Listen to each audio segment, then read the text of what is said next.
en estos mensajes. Hoy tenemos un tema muy importante: justicia. Hoy vamos a hablar de justicia. Cuando nosotros decimos en cualquier medio que vamos a hablar de justicia, a menos deseen que nosotros especifiquemos qué tipo de justicia vamos a hablar, la gente comúnmente piensa, ya van a hablar de algo muy decepcionante. Porque cuando la gente piensa en la justicia dominicana, y cuando digo la justicia dominicana es porque yo vivo aquí en la República Dominicana, pero hay en muchos otros lugares en donde la población también está decepcionada con la administración de justicia. Porque se llama administración de justicia, pero en muchos casos, son administradores de injusticia. Pero es la que tenemos. Casi siempre que nosotros vamos a hablar de justicia y no vamos a hablar de una materia específica como pudiera ser derecho migratorio, derecho sucesoral, procedimiento penal, derecho en materia de divorcio, en fin. Pero cuando lo generalizamos, la gente siempre piensa en los jueces, en los fiscales, en la policía, en los abogados. Y la gente que siempre conoce una experiencia negativa, casi siempre eso le llega a la mente. Sobre todo en estos últimos años que aquí en República Dominicana hemos tenido unos escándalos de corrupción, personas que han sido apresadas, personas que incluso en algunos momentos estuvieron para ponerle el orden. Entonces después se destapan situaciones en las que ellos eran parte del desorden, de las malas administraciones. Y eso ocurrió aquí con representantes del Ministerio Público, militares, policías de alto rango, generales. Incluso hubo una operación en donde cayeron unos cuantos que se llamaba 5G, porque solamente en esa operación habían aproximadamente unos 5 generales. Entonces, cuando nosotros hablamos de justicia en general, la gente recuerda eso y dice, caramba, ¿cuándo tendremos una justicia verdadera? Pero algunas veces nosotros decimos así, y al momento de decirlo, también nosotros somos embargados por la injusticia. O sea que algunas veces los que quieren impartir justicia son tan injustos, igual como el que ha sido apresado o sometido a la acción de la justicia. Por esto queremos pedirle que presten atención, porque a pesar de que vamos a hablar de justicia, en vez de nosotros haber traído la Constitución, Código de Procedimiento Penal o Código Penal, Código Civil o Código de Procedimiento Civil o cualquier ley, lo que trajimos fue la Biblia. Parece que hay una contradicción, pero no la hay porque de ella vamos a hablar. Y antes de entrar en el desarrollo del contenido, de los comentarios o del comentario que tenemos para hoy, vamos a leer la Biblia en el libro de Isaías, capítulo 64, versículos 6. Siempre que voy a leer la Biblia me gusta hacerlo en el nombre del Padre, en el nombre del Hijo y en el nombre del Espíritu Santo. Amén. La misma dicen así. Si bien todos nosotros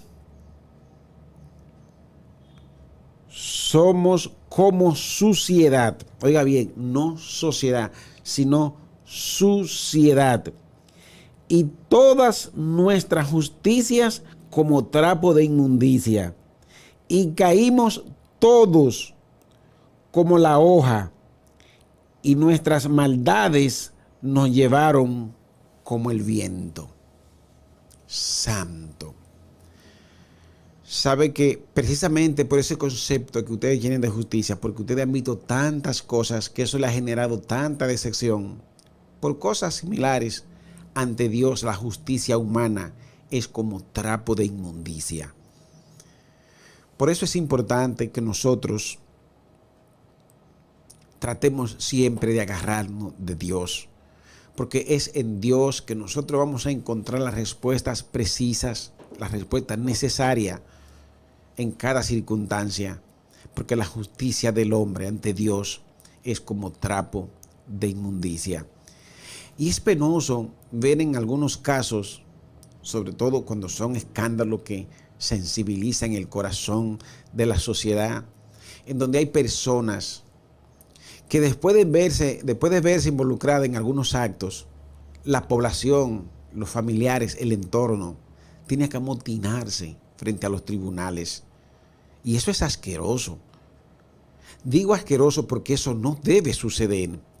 La población debe creer en los administradores de la justicia, porque no es decente, no es idóneo que para que un juez, un tribunal, dicte una sentencia basada en la justicia, de que tenga una sociedad que amontonarse afuera y buscar pancartas, irse a los medios de comunicación, invitar a la prensa, como han ocurrido aquí en varios casos, que hay personas de ciertos niveles económicos más o menos estables que se ven involucrados en algunos casos, y a veces hay involucradas personas de muy bajos recursos, y entonces la sociedad, para que se haga justicia, tienen que sumarse en multitud a darle apoyo al que menos recursos tiene. Esta no es la justicia. La justicia corresponde o consiste en darle a cada quien lo suyo. Darle a cada quien lo suyo sin engañar a nadie. Esa es la verdadera justicia. Por aquí algunas veces nosotros, sin politizar este tema, sin politizarlo, algunas veces nosotros nos damos cuenta que aquí hay personas que a veces caen presas y son sometidas a la acción de la justicia. Y a veces lo que va a determinar si va a la cárcel o no, no son los hechos, sino las influencias.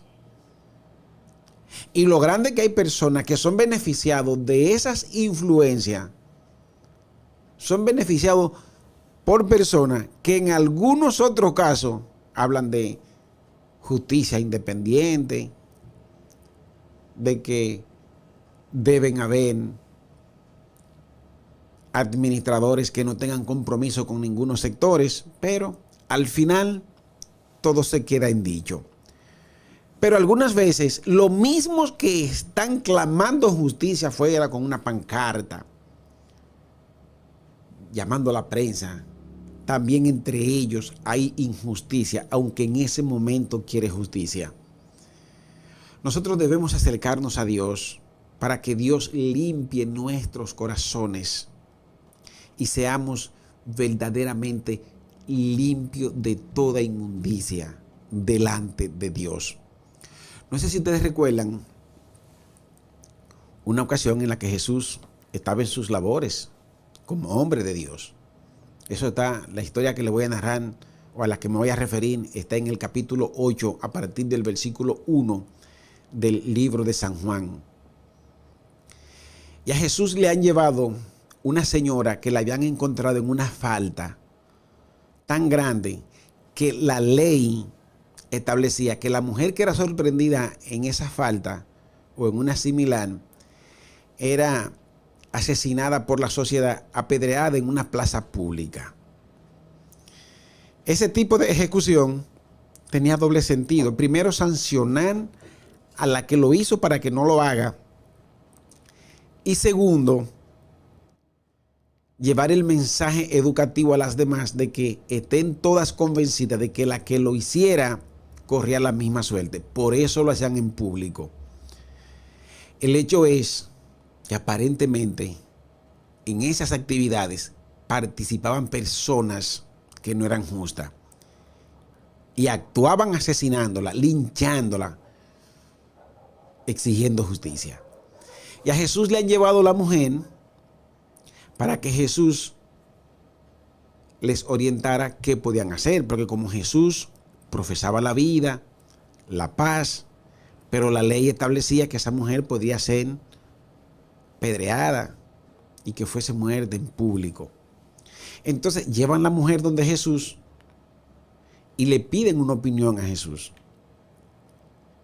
Jesús, cuando ellos le hicieron la pregunta, Jesús se sentó en su propio pie y se fue a la tierra y con un dedo escribía en la tierra. Nadie sabe lo que escribía, la Biblia no lo revela. Ellos insistieron y Jesús se puso en pie y le dijo, bueno, de ustedes, el que esté libre de pecado, arroje contra ella la primera piedra. Y Jesús inmediatamente dijo eso, volvió a su posición anterior. Se sentó sobre sus pies, comenzó a escribir en la tierra y finalmente se paró. Y cuando se paró, la única persona que le hacía compañía a Jesús era la mujer acusada. Y le preguntó, ¿y dónde están los que te acusan? Ella le dijo, ni uno solo está aquí. ¿Sabe cuál fue la causa por la que ellos se fueron?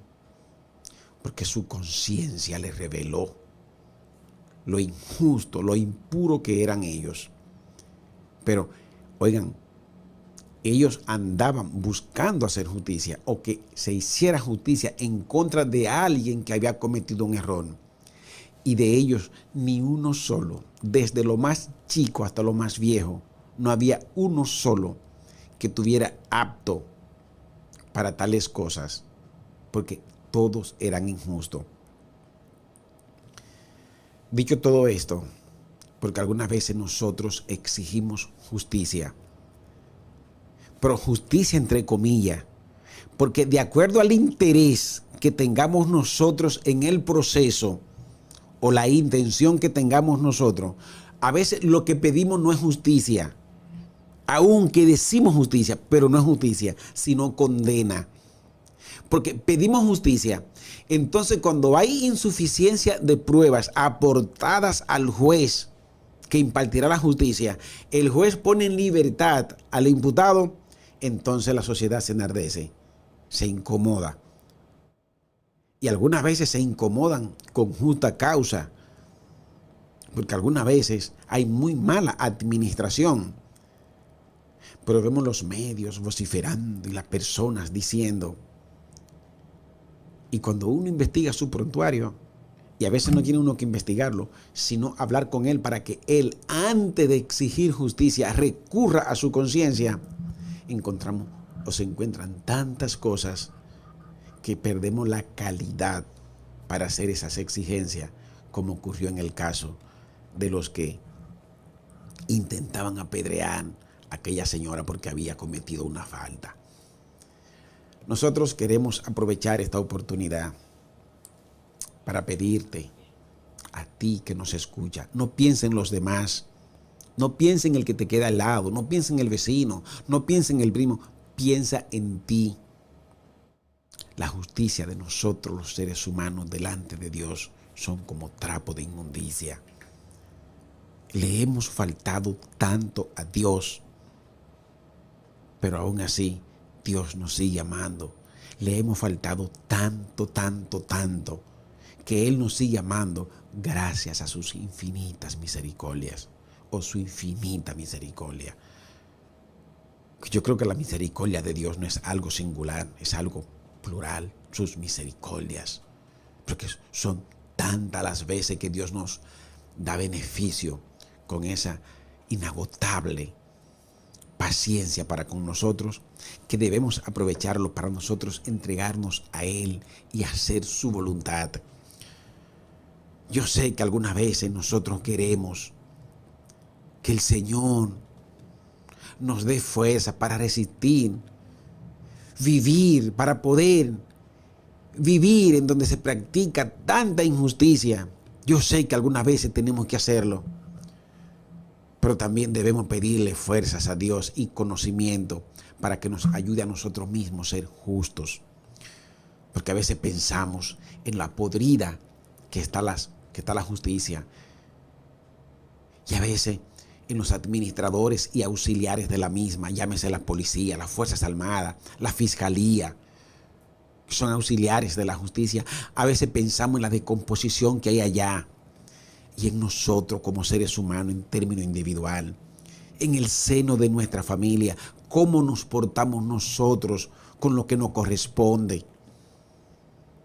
Y algunas veces nosotros decimos, los jueces están vendidos porque pusieron a determinada persona en libertad.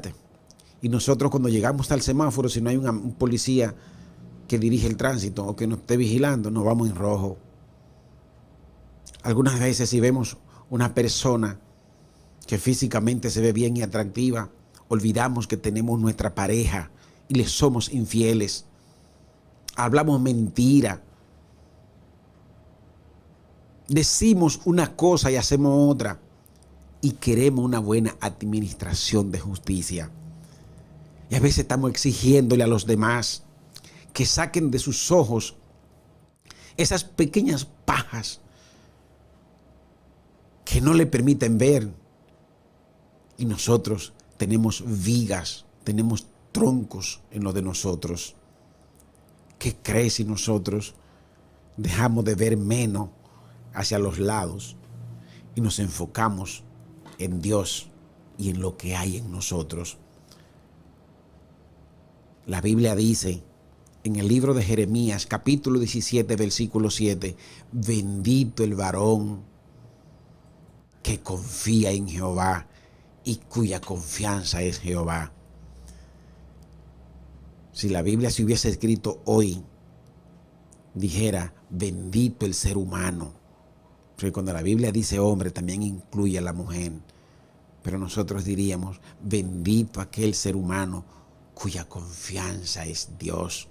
Bendito aquel hombre, aquel ser humano que confía en Jehová. Deposita tu confianza en Jehová. Ahora, confiar en Jehová no es simplemente creer que Él existe.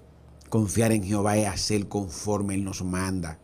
Confiar en Jehová es dejar de hacer todas las cosas que Él nos dice que dejemos de hacer y que en ese caso actuemos por fe, no por lo que vemos, sino amando y valorando el sacrificio que hizo aquel que no vemos. Nosotros tenemos que ser menos egoístas, tenemos que ser más sensatos, tenemos que ser más leales y en algunos casos hasta más calmados. Pensemos antes de contestar, no digamos todas las cosas que nosotros pensemos, que como seres humanos en algunos casos vamos a pensar cosas que si las decimos causamos daños a otros.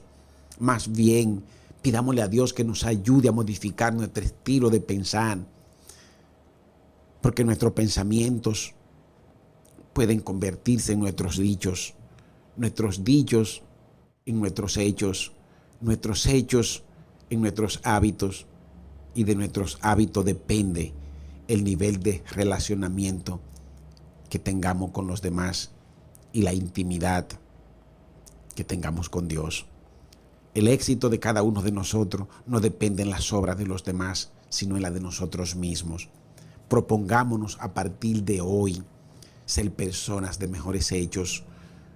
Que seamos nosotros a partir de hoy personas que pensemos siempre en el Dios que nos ha creado y lo que nos espera al final. Nosotros algunas veces creemos que nada más existe presente. Al igual como tú conoces parte de tu pasado, también debes estar consciente de que tu futuro es inevitable. Seamos menos egoístas, no causemos tanto mal que al final nosotros vamos a ser muy parecidos que lo que fuimos al principio.